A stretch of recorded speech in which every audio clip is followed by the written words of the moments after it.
Jung, jung, jung, jung, jung, jung, jung, jung, jung, jung, jung. There we go. Hey, you beautiful people! It is go time for a great night. Nothing is janky, everything is the same. You're being weird, thinking anything strange. I and your family all are worried about you. Hey, everybody, it's the normal way we start a show. I'm Brian Brushwood, joined by Justin Robert Young. We're going to have a great night on this Tuesday. Hello. Anything weird? Nope. I appear to have desynced again, but you want to know what? That's for the video people's problems. That's not the audio people's problems. Where is your God now? I know. It appears that the tortoise has caught the hare. I'm audio. Yeah, I'm a more interesting voice. You can go ahead and just leave and come back if it was fast. I'll explain to everyone what we're doing. This is why we're crazy Icarus folks, is using the laptop rig. By the way, I'm live in Las Vegas at Jacob's place. Came in a couple of days early for Defcon. It was going to float around and visit the lobby of Magic Live, and then set up 2 cameras and trying to run the switching software off the laptop with mixed results. But it seems to be working. We're an audio podcast. Video is normal. How about you? Well, it's not normal. No, but it's fine. Well, I mean, it's normal if you close your eyes. See, that's the thing. If you close your eyes, the video is essentially the same as it is. I'll tell you what. Yeah, no, let's do this. Everybody at home, try this experiment. Now, what you're seeing right now with your lying, false, fake, incorrect eyes is desynced, poor video. But watch this. Yeah. I'm gonna say 3, 2, 1, 0, and on 0, I want you to close your eyes. 3, 2, 1, 0. Watch what happens. Hey, Justin, what's up? Yeah. Yeah. Oh, yeah. Hey, Brian, what's going on? Okay. Now, see, everybody at home, they're seeing the perfect video, perfectly synchronized, everything completely. It's just like I went back and I started re-listening to the Night Attack albums. It's good to get myself in the headspace. It's like a Night Attack album. And now watch. Open your eyes. 3, 2, 1. Snap. Hypnotist thing. Now all of a sudden the video's garbage again. You could turn it on and turn it off. It's easy. By the way, if you were watching this driving, that's dangerous. It's even more dangerous that you were closing your eyes while that was happening. But you started from a dangerous place at the beginning, so I don't feel bad. It only got more dangerous from there. I mean, I would rank us 3rd in culpability if you got in an accident, because I mean, to be honest, I'm a little bit concerned that you're even putting us in the rankings. I think we should safely be all the way off the board when it comes to people at fart. We are people at fart who, for somebody crashing after they close their eyes because an audio program told them to. Yeah. An audio. Also, why were they watching video? You want to know what? I'm going to take my video off my main monitor because it is driving me up a wall, and I will just let my desynced video go as you watch me au naturel as I just talk to my friend Brian on the phone. Oh, so you did try disconnecting and reconnecting? You tried. I've done it 3 times now. Yeah. And it never synced again, huh? It always gets laggy. It starts laggy and then it just keeps on lagging. But look, this is not a show in which we're going to talk about tech stuff. No, we got important stuff. No, so I want to know. All right, classic Brian moment that happens this morning. Oh, let me just read. Let me just. All right. Let me just read. Okay. Here we go. Fair enough. All right. Yo, when are you getting into Vegas? Should we do the show together out here or via remote? Okay. Now that might sound like something that comes in at 10:15 in the morning Central Time is straight ahead. What it belays is that I did not know Brian had gone to Vegas. So instead of Brian saying, hey, I'm in Vegas, by the way, I went early, we got to figure out the show, it is, hey, how are you handling all of this? What did you anticipate that I was leaving early? Well, I didn't know when you were planning to arrive, but the question was not, are you here today? Because I already checked the stalk my co-host app. And I know. so Well, that's I the knew only you other weren't thing here. is that initially I'm like, well, that's a weirdly worded text message for somebody who I'm going to see later tonight. Right. And then I looked up, and in messages, because we stalk each other, we share each other's locations. Yes. I see right under your icon, it says your location, and Yes. it Oh, says that's that you're in Las hilarious. Vegas. Yeah. So I'm like, oh, okay. This is Brian speak for I'm in Vegas. Let's figure out the logistics for the shows. Yes. Well, with the hopeful lilt of, for all I knew, you were planning to get in, maybe tomorrow midday or something, and it might be worth. Then it was a question of like, do we want to Do we save possibly, it? yeah, delay a day in Yeah, order to have live unfortunately, I am not person? in. I'm on the first flight in um on Thursday. So I get Oh, so in. yeah, you're rushing straight in. Yeah, Well, I guess well, I Thursday's a mean, setup day only.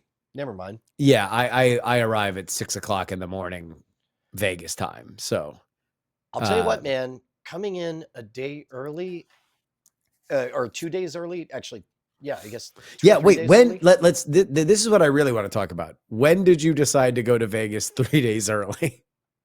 When um, I was looking at the calendar, sussing out what days were possible with existing commitments, because there are the podcast we have to do, and then yesterday I had a couple of meetings scheduled, Zoom meetings, and I knew I needed to pack. And after that, it's like there's no difference between Monday afternoon, Tuesday crazy early, and Wednesday crazy early. I knew for sure that, all things being equal, I would like to be able to float around Magic Live and see folks there. And Yeah. so once I became ambivalent about it, it was just a matter of like, when do the points line up? Because you remember last week, I was flirting with the non-zero possibility of driving, which you quickly Hence disabused me my of. surprise, because all right, I'm going to bring you into my world. This is how, being a licensed Brianologist, I assumed things were going to go. Yes. Brian had crazy idea. He was going to drive to Vegas, which exists in really only in his brain as a good idea for 5 seconds. And then as soon as it was exposed to oxygen, it withered and died, because it is Correct. not a good idea, because it is a Correct. very long drive. Well, Um, especially because also the benefit being I could bring more chaos vectors and possible trouble with me. And it's like, well, then that all sounds very, very dumb. especially considering it's a exceptionally short flight from Austin. It's like a Yes. delightful flight from Austin. It's like an hour and 45 minutes. It is shockingly close.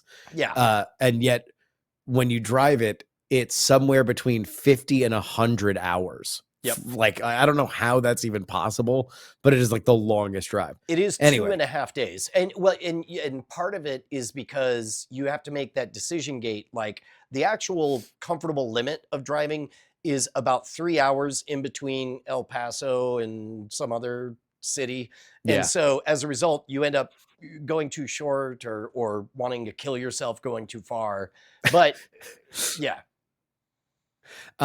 So then I was like, all right, I see you at Josie's show on Friday. And that's, there's a lot going on at that point. So we don't talk about it. But I'm like, all right, at some point, I was thinking today, while we recorded, Brian's going to say, like, hey, when are you going to Vegas? Let's get on the same flight to Vegas, Ah, because you are a last minute planner man. And I was like, Brian won't think about this until he is 48 hours out from going. And then I found out that you did do that. You just thought I just didn't have your 48-hour window right. And so your yes. 48-hour window was Sunday afternoon, Monday morning. Yes, yes, yes, that is correct. But I'll tell you what, I'm glad I did it, because by going early, it was one of those things where it's like, if I had just rented a car during Defcon times, it would have been like $600. But then because it was one full week and I didn't care what kind of car it was, it became $260. And I was like, hell yeah, score one for the good guys. And then also Vegas, a deceptively rad place to rent a car. Yes. You can rent cheap ass cars, and you can rent dope cars pretty cheap in Vegas. Yeah. Well, and in this case, it was a Kia Soul, which for nostalgic show related reasons. That's amazing. Gave me a That's tickle. amazing. Yeah. And so I picked it up, and I had never driven to Jacob's place. Actually, I don't want to dox Jacob. But Jacob's house requires like a turn and then a shockingly quick another turn. But the second turn sneaks up on you. And I had this moment of like, oh, it's already there, and it's unlit, and the sign is lost in a shadow. You can't even see it. So I slam on the brake, and then I'm about to turn to the right when it hits me. And I'm like, I had this flash of kind of like PTSD, and I was like, that's why I got hit and run last year, is because I turned right on this street, and it's an immediate right. And so it wasn't like I slammed on the brakes, but it was a fast enough stop that luckily there was nobody behind me to hit and then run away. But it was just like, in a weird way, I was like, yeah, no, I wasn't crazy. I just, this corner is very fast. It sneaks up on you. So I came in last night. Oh, go ahead. Yeah. Oh, I was just going to say the drivers in Vegas went insane during the pandemic, and they've not recovered. They're still like psychotic. It is one of the most psychotic driving towns in America, bar none, full stop. I remember last year being a bit surprised at how little mileage I got out of the story that I was hit and run on in Vegas. Like, nobody, certainly not the locals, not even the visitors, nobody was impressed by this story. And so I stopped telling it. And no, because apparently your daily commute in Vegas is twisted metal. Yes. And so anyway, chef's kiss on the car being much more affordable because it was a full week. And also, I'm a big fan of being able to do the mystery car thing, because basically that means whenever they have too much of inventory, I'll tell you what. The last time I was in Vegas and had to rent a car was because I was doing politics stuff, and I was just trying to find places to go and shit like that. And they like forced a Tesla on me. Oh, like it was markedly, like shockingly cheaper than a random ass mid-sized car, but they like forced a Tesla. It was like the first time that I've actually driven in a Tesla for did you have several days. Did you have any anxiety about the whole, like, do you charge it? Do you bring it back full or not full, or what? No, they spelled it out. They were like just bring it back, charge what you can, but like just bring it back however it is, and they'll charge it. I'm gonna unplug one, but I did charge it at a mall. Talking. There you go. What was that? I unplugged one of the cameras while we're talking to see if that gets rid of your lag. Because this is a fine two-shot that we got. Yeah. Do you want me to refresh? Yeah, you go ahead and do that, and I'll tell everyone about how I got my first drive-in for a few days vehicle. This Mercedes, it was electric. It's the one that I told you had a full-on mouse pad and a mouse that you were use and drive while you were driving and just mouse around. It was all electric, and I brought it back. And first of all, I never saw a place to charge it at any of the luxury hotel suites that I stayed at, very cheaply. Let me remind you, and frugally. And then I brought it back, and I'm like, so what's the rules? And they're like, well, as long as it's over 70%, we don't charge you. And I was like, ugh. Because it was. What are you going to charge me in Zap dollars? Well, like, and that's what I'm hoping. What I'm hoping is that they don't really bother to cause a stink. So somebody's got to plug into the wall? Like, come on. I get the idea that like gas is icky. And so you might have to either drive it somewhere or have a gas can that fills it up, and that makes your hands smell.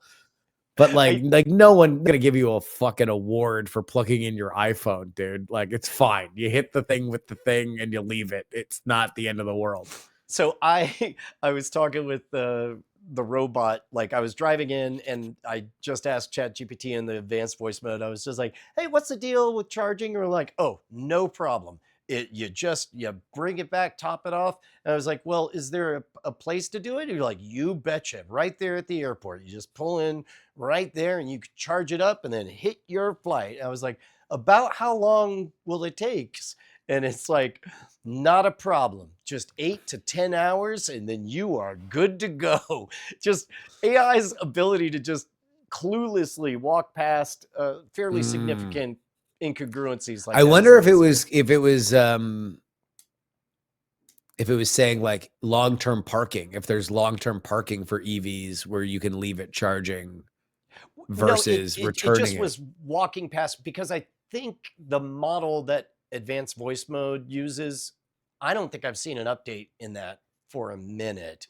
And I think that it doesn't have the logic gating that like 4.5 has, or because like it had already forgotten the fact that the first words out of my mouth were, I'm returning a rental car right before my flight.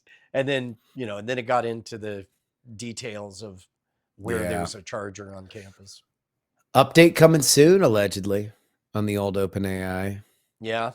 How's the OpenAI official podcast going? It's big things coming. Hey, big things coming. Welcome to may or may not be related to things that are coming very soon. May or may not be. I don't know. May or may not. I haven't checked my email. May or may not be. Who knows? Tuesday nights, the perfect time when Justin is at high anxiety for messages that may or may not be coming. I'll tell you what, that happened a few weeks ago where we had an episode. I don't know if we talked about it on air. I talked about it fair, but yeah, we had to. I actually got my first feedback from Will Saddleberg, who works with us on World's Greatest Con and works with me on Dog and Pony Show. And he is the editor of the OpenAI podcast.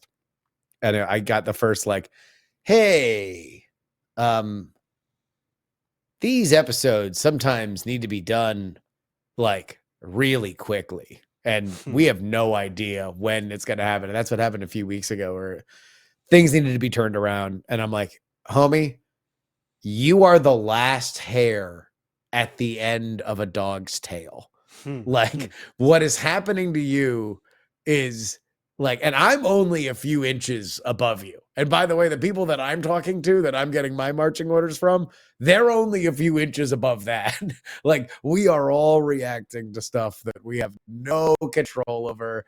And this is all just kind of happening to us. So yeah, no, it's going great. We got a new episode out right now about education with the head of education at OpenAI, who they just launched study mode, which is a way to use ChatGPT to give you kind of a Socratic breakdowns of topics. So you can actually like, it won't just yes and you. It'll stop and challenge and quiz you and then like have you go back to certain concepts, which is really cool. And we also interviewed 2 students. In fact, this is a funny story. So we're interviewing the 2 students, and one of them tells this great story about the first time they ever used ChatGPT. And she's like, yeah, it's really funny. I used it for fan fiction. And Andrew's interviewing them, and then they just go on. And I'm like typing it into my notes, like fan fiction question, like 9 question marks afterward. And so we get to the end and it's like, oh, is there anything that we want to do pickups for? And I'm like, yes, go back and ask exactly what fan fiction you use ChatGPT for.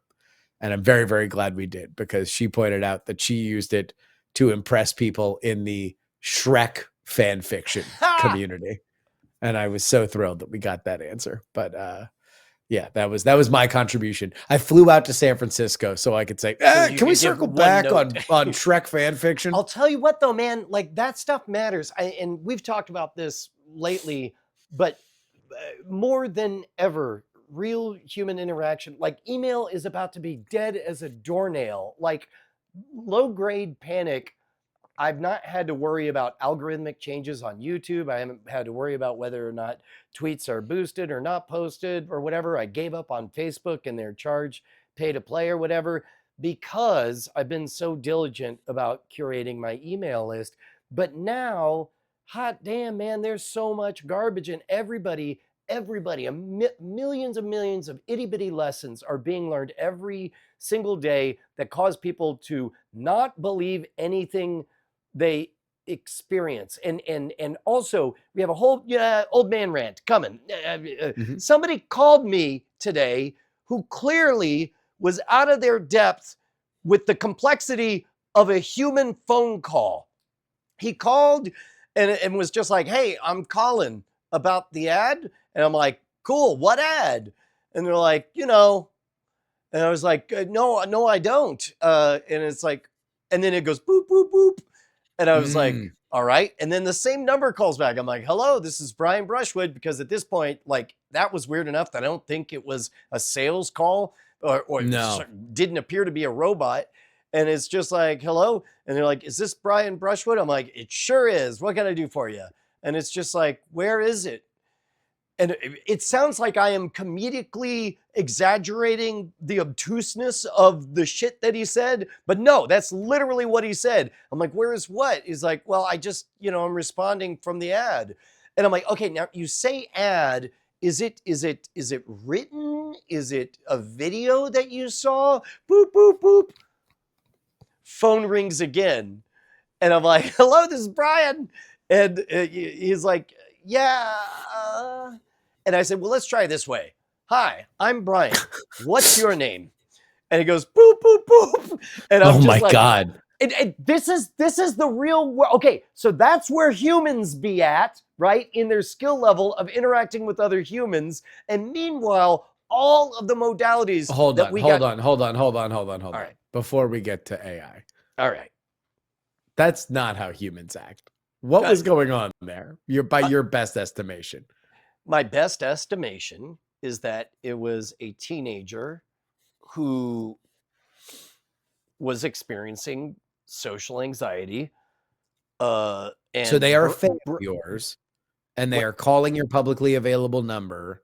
Yes. And they are having stage fright when they get to talk to you. Yes. And this person is bravely, at the end of the day, it is a fact that they called back twice after the first time.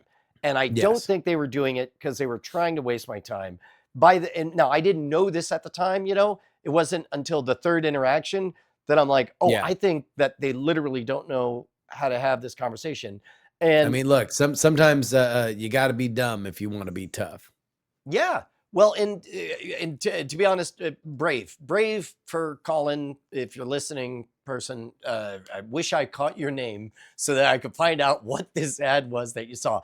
If I were to guess, and this is a fair bit of filling in the gaps I'd be doing, I recently got back to brass tacks and did something I ain't done in a minute, which is put out my tour schedule on the email list. Just sort of announced, this is where my body is going to be. I would love to see you.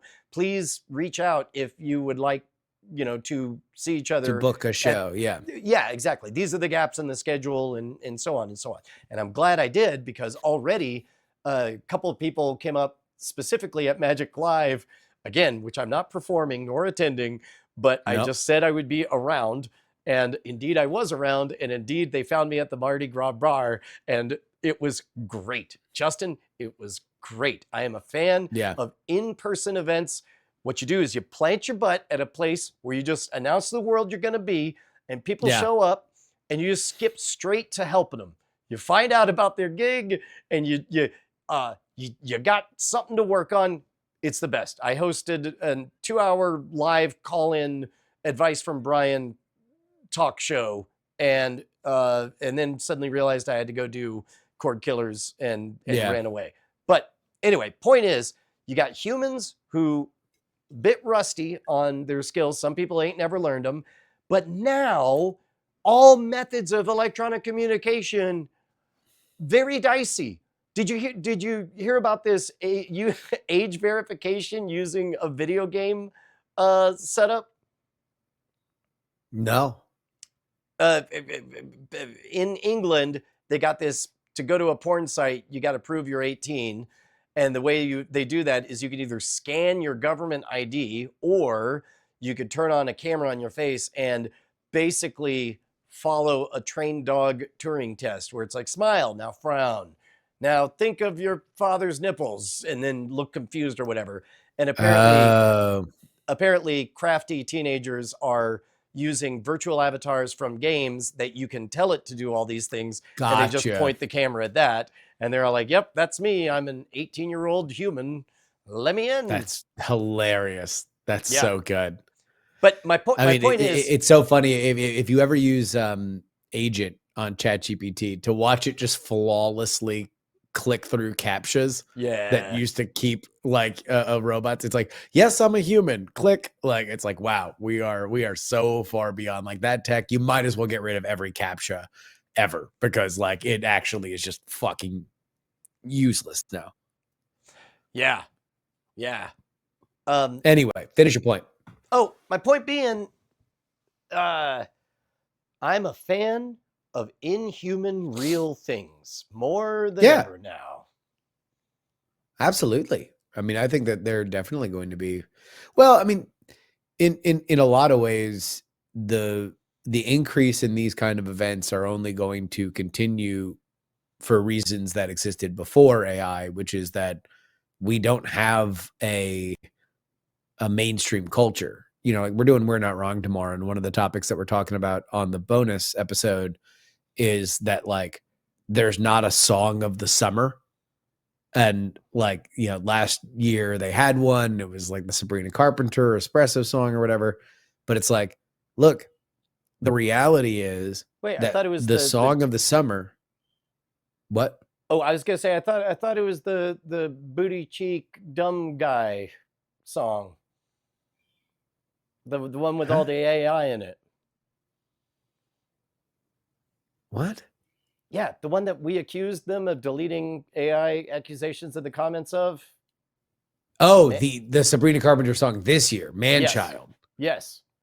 What did you call it? The booty cheek dumb guy? Yeah, the thumbnail has her ass cheeks hanging out of her shorts, and the title is some synonym for dumb guy. It's always fun. I hit both the title and the It's thumbnail. always fun debugging Brian.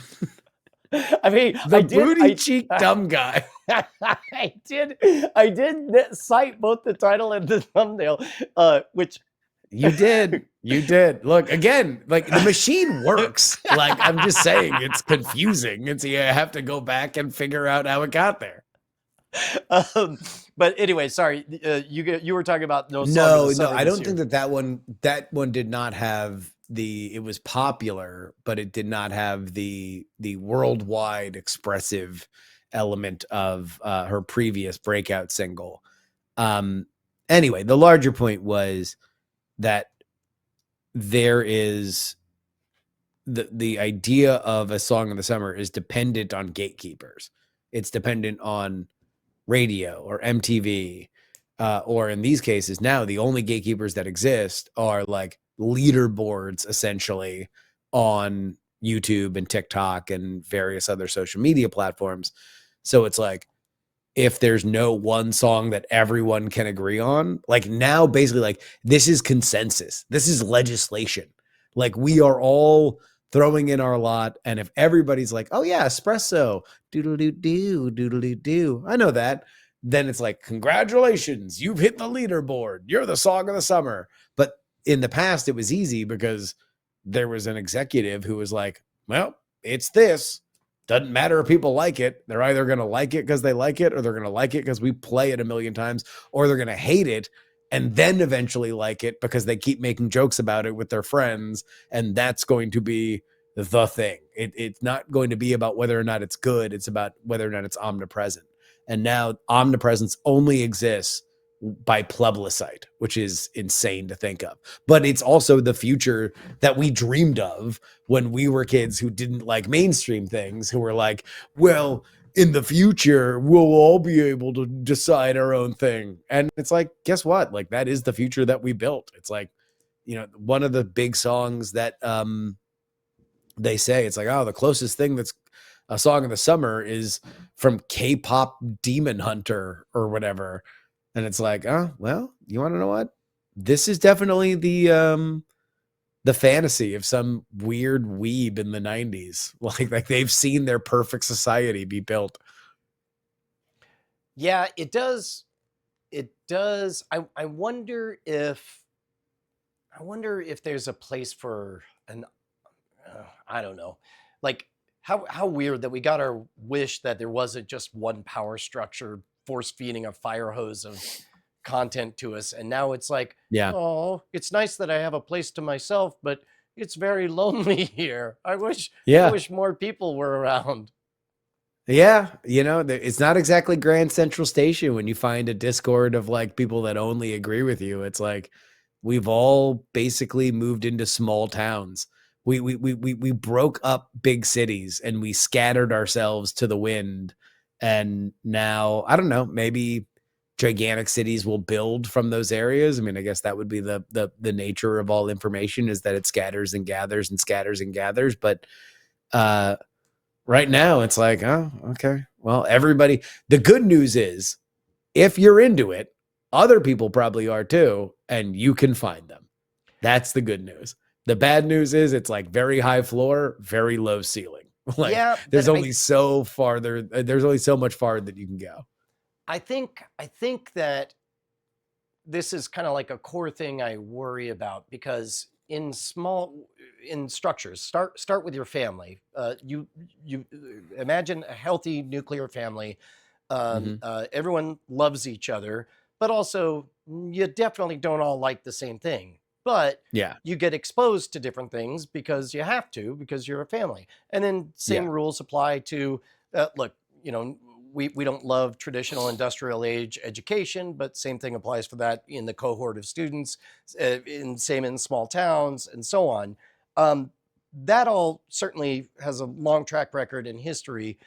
But now the starting with what you like, and then you form a group, I don't know, that over homogenization of just leads to groupthink, and it worries me. And like we talked earlier this week about how the ChatGPT app updated, and now instead of saying try this wacky thing, try that wacky thing, it tailors it with ABC of like, you did this before, more what of that, you have more done of in that. the past. Yeah, Right. Which to me, like, we've already seen where that leads to. I've seen relationships dissolve over the way Facebook bubbles people. So maybe I don't know if I'm irrationally fixated on it, but I know that I don't think about it while I'm in giant groups of people meeting and hearing diverse opinions. Then I feel like, look, I can't save the world from getting bubbled, but I can move my body where an interesting set of diverse opinions are being thrown about.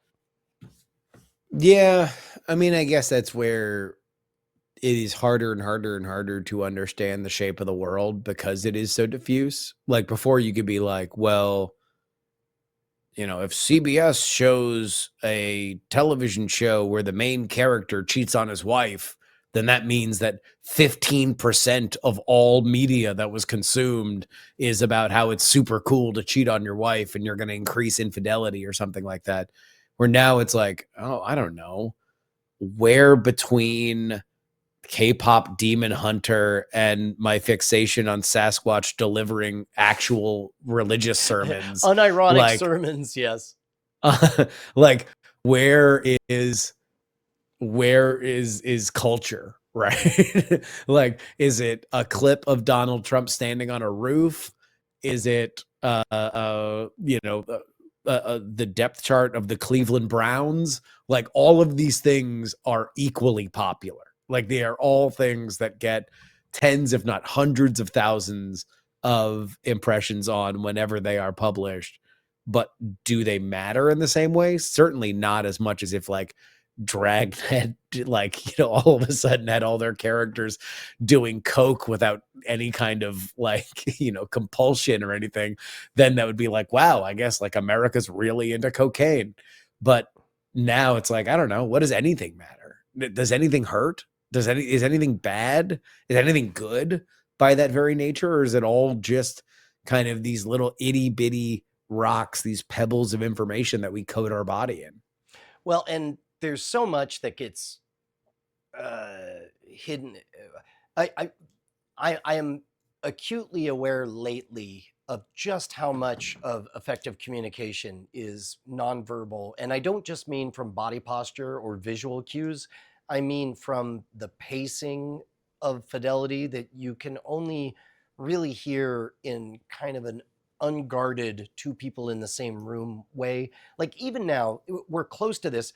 Like there's some design choices that are shaping our conversation right now. One of which being, like, I'm sitting up straight because there's a camera here, there's a lapel mic, so I know I'm able to talk a little bit quieter. I don't have to project as much. But if you listen to early days of NSFW, where, you know, we're announcing some comedy headed your way over, you know, there's a cadence and pacing that, you know, when we got in fights, oftentimes it's because of just, you know, that lag or ducking or trying to get a zinger in or whatever. I wonder, I don't know. I wonder what's being lost or if it matters at all. Because ultimately, I don't know. I don't know what matters. I can't tell anything anymore. The one thing that I would say is disappointing about culture, and I find myself thinking more and more about now that I'm a father, is that our ability to do anything has often resulted in us doing less.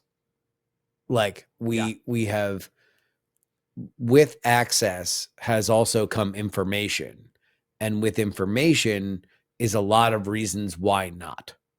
A lot of reasons that, and also a lot of opt-outs for cultural title currents that would normally just pull you into a thing and you just deal with it, right? And like some of those I have spent my entire life decrying, like college, for example, which we've talked ad nauseum, and I've talked ad nauseum to the point where people are, you know, either they want to throw their, you know, phone at the wall when I talk about it. Also, like as a simple example, this circle game, you know, making an OK symbol, tricking someone into looking at it, and then if they look, you punch them. Like that came at you whether you opted in or not. That was a I mean, certainly that's an example of things that happen in real life when you are in a physical position. But also, I mean, just like it's never been easier to do anything that you would want if you grew up in America or a Western country. I mean, also for anything, but like this anywhere on earth, but also like when you're at King's Landing, which we are in America or the Western world largely. Right. We get to pretend that winter is a faraway thing that maybe will happen. Which, because we might invent a cure for winter at any moment, right? Like that's just kind of who we are, and that's what it is. But it's like so many reasons not to do things. We've got so many reasons to deny the call, and that's the one thing that a more ignorant society, and I don't mean that to say that it was bad, but just to say that you just didn't know what the fuck other people were doing. Like you just kind of marched in these lines that the ants before you had marched before. And while it might have oftentimes led to bad outcomes that we now have cataloged, it also was at least an unvarying commitment to adventure, an unvarying commitment to be like, and now begins a new phase of life. And that's something that I want to anchor, you know, which will of course be anachronistic and ridiculous by the time that Bella's in any position to like, you know, need advice like this, because culture will have moved on and I'll still be fighting a war that exists in 2025 when she's like, you know, you know, in 2040 world. But like, I don't know. I think that part of it is the thing I don't worry about is what you were pointing out, which is that being around people is good, because I feel like we are at a golden age of that. Expound on that, because I feel like maybe I have. Well, I don't know. Are we fully post-COVID, do you think? Are we back to grooving our meat bodies on each other with random strangers all the time? Oh yeah, I mean, everything that symbolizes I guess post-COVID. ask me again after I bring my teenage daughters to Dragon Con. Check in with me then. who often wear masks in public and stuff like that. So it's like and I didn't see anybody wearing a mask at the show on Friday. So it's like I think that that's all back. I just think that it'll be very interesting to see what kids now, how they judge in the way that Gen Zs judge millennials. Weirdly, millennials, I don't think ever really judge Gen X. Like Gen X and millennials have we have a very friendly relationship. Like it's just kind of come and go. We all each other. Gen judges millennials. Curious to know how Gen Alpha judges Gen Z. And if I'm going to take a guess based on historical precedents, it's going to be that they are stuck up and lame and don't want to do cool shit because they're too busy talking about why it's bad and wrong. And like, I don't know. I think there's going to be, an uptick in smoking and teen pregnancies. I think Gen Alpha is going to run fucking wild. I think so. I think that they're going to, I mean, if for no other reason than because it will horrify Gen Z. Yeah. Like, yeah. Yeah. Yeah. I don't know. It's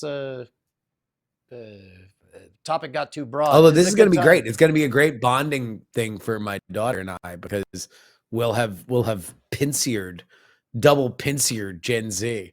Like I'm up here at elder millennial. She's going to be elder Gen Alpha. Bah, right there. Gotcha, bitches. Patreon.com/great night.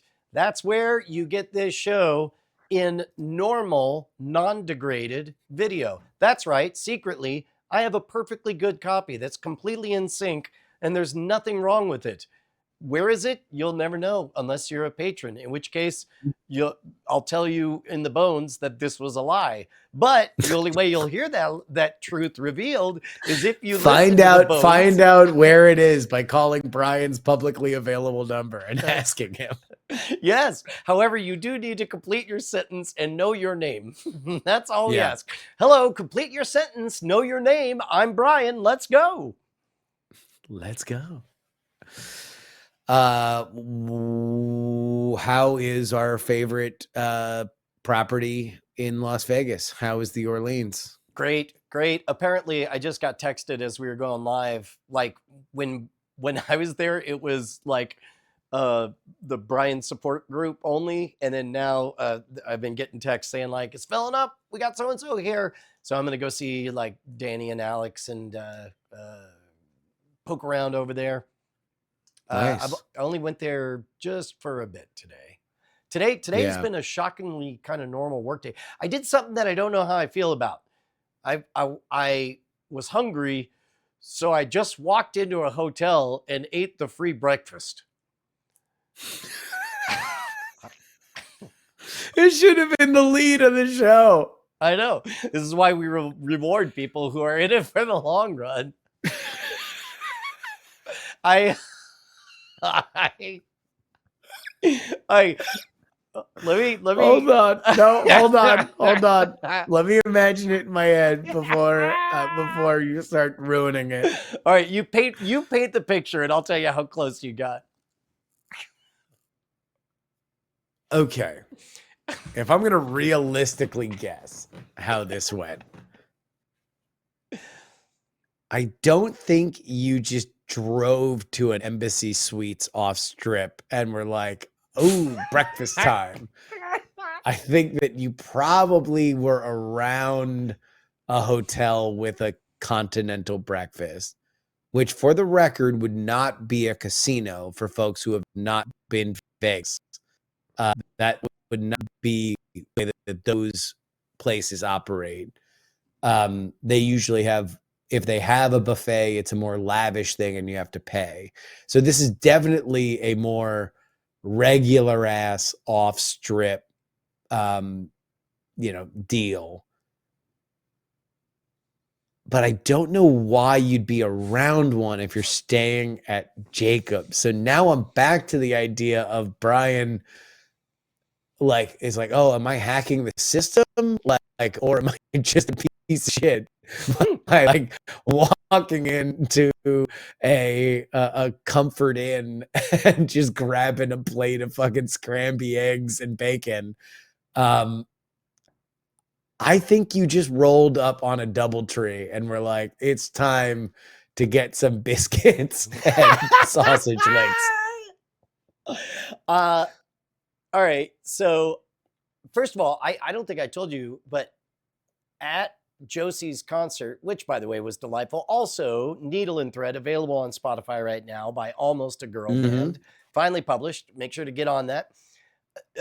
At that concert, I was very fatigued and I had a sore throat. And I said to Bonnie, I think I caught something at the NSA conference. And so I went to bed, and the next morning, a fever hit. I got literally no sleep that night. The app said, sleep, you didn't get any. Body battery, 0. You should stay in bed, which it normally tries to encourage you. And so, I this second night, my fever broke, but I still didn't feel like exercising. But I was able to get on the plane Monday evening and land and get to bed. Last night, slept like a barrel of sacks. That's a real thing. I slept like a barrel of slacks. There we go. And slacks or sacks? Sorry, hold on. I do have to get clarification. Is it a barrel of sacks like burlap, or is it a barrel of slacks like chinos?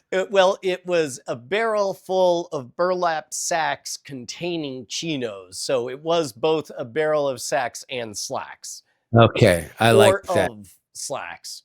So so I slept well, and so I woke up this morning and I was like, okay, if your fever broke and you got a good night's sleep, you got no excuse. You're gonna back to the routine. So at 5:45, I woke up, because that's been the law, is 6 a.m. boots on the pavement. And in this case, I looked at my calendar for the day. Oh, sleeping in, huh? I know. Okay. Yeah.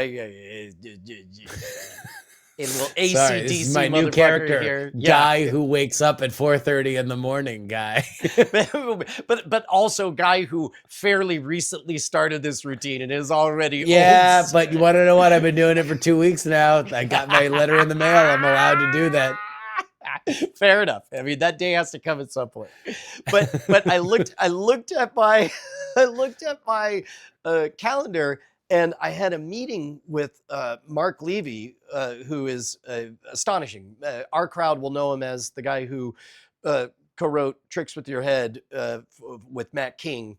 But I realized that because of time zones, what seemed like a sensible 8:15 meeting Central Time was in 15 minutes after I woke up, or after I got in bed. So I looked, I'm like, not enough time to set up a laptop computer or any of that. So I grabbed a bit of the production equipment for the road gig. By the way, for anybody paying attention to the metagame, you're seeing every episode. We're trying to get to a place where no matter where Brian is, the show looks and feels very rich and full.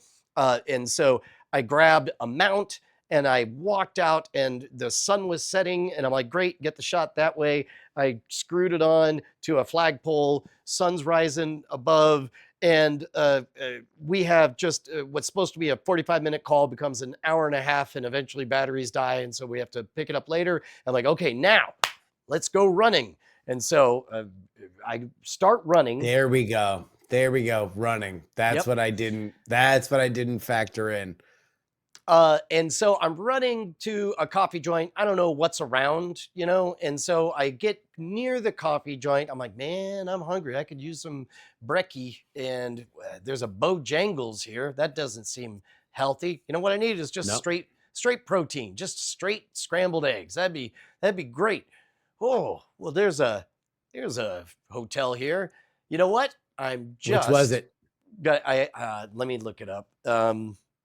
For sake of the story, because we have enough frequent travelers. I'm going to guess. I mean, like if I'm thinking of plentiful buffet on a random day that's free, that nobody's guarding, and it's not a sit down, I'm thinking either DoubleTree, Embassy Suites, maybe a Comfort Inn.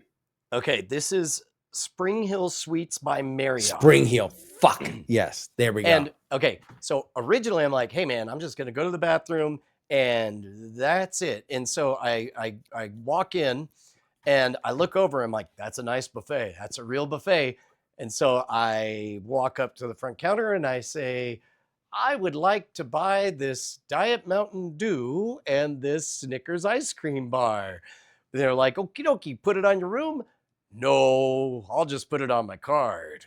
And then, hello. And then the manager walked up. I'm like, how are you? Hey, how are you? How are you? Established. Okay. And then I'm going to walk over and sit down, nod to people, have my ice cream bar, have my Diet Mountain Dew. And I think to myself, all right, maybe I just go ask what the protocol is. But then I think, what am I doing? Which is the greater moral good here?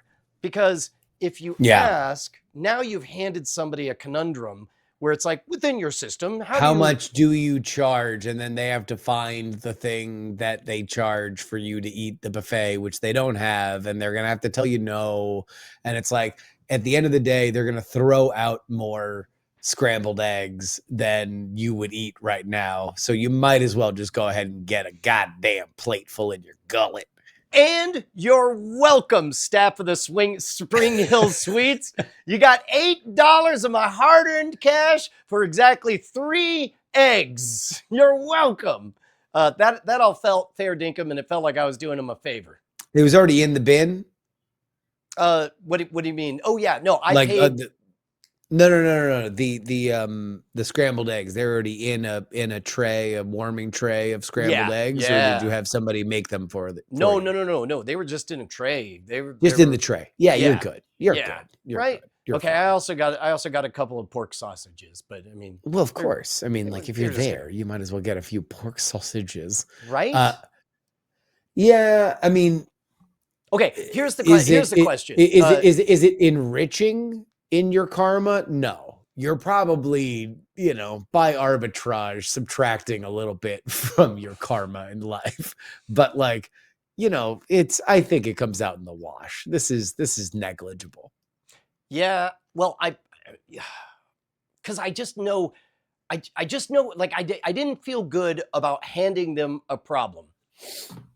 And I also didn't feel good about actually. Okay, all right. You're not the hero for eating. I kind of am. No, you're not. Because those eggs were going to be wasted. Global warming. You might want to look it up. You don't know that there is. You don't know if there was like a prot-loading fucking bodybuilder that was about to come down, and then they're going to have to pour another carton of fucking eggs to make another tray that then will get wasted. Because remember, all you're worried about is whether or not you are eating the last tray before the end of breakfast. Okay, they would throw away. It was near it. It was like 8:45. Brian, do not look for valor here. As your lawyer, don't look for valor. Just say, I'm semi-embarrassed, but everybody, because if you say I'm semi-embarrassed, then everyone's going to say, don't be embarrassed. You're doing great. But if you say, I'm the real hero, because now you're inviting skepticism. All right. Well, you know what? Let me just say unequivocally that I will not rest until we find the real hero. I'm gonna be constantly on the look for who the real when we find the real hero, we will sing his praises. You want to know who I think the real hero is? Wait, we already did the Patreon plug, so I'm genuinely curious. This is a bit called Brian's gonna wait to see the desynced video for the punchline of that joke. Oh no. Okay. I'm waiting. Just so Brian understands exactly how desynced the video is. Oh, I think I missed it. Nope. It is yet to come. I'm watching the program right now. Oh, wow. It is yet to come. Okay. Wow. This is pretty desynced. Because I've already seen a couple of moments that look like Here we go. Oh my God! Piss Frog, of course. You're